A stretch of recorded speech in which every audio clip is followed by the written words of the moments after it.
hay nghe idam lai ni te don kirin isunu te anchiar liame tahlai rengo anbang theilo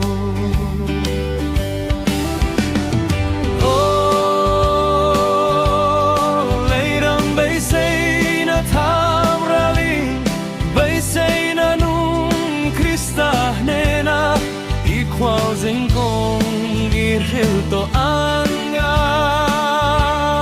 idam chala na tok zovin van kona chei chang tamo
Qual zengkong iril anga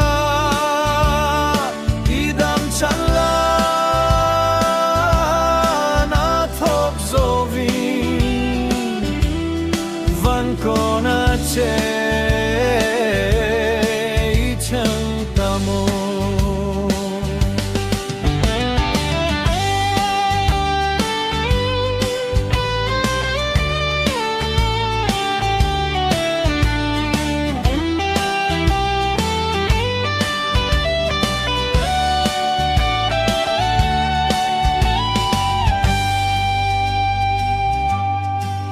Volay ni te tao imakse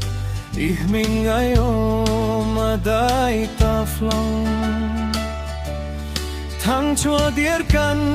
ban che asin mituin en zain kan noi che saleng ino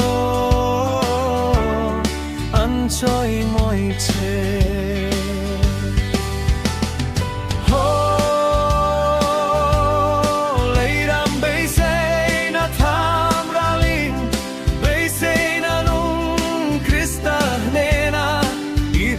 zengkong iril to anga idam chala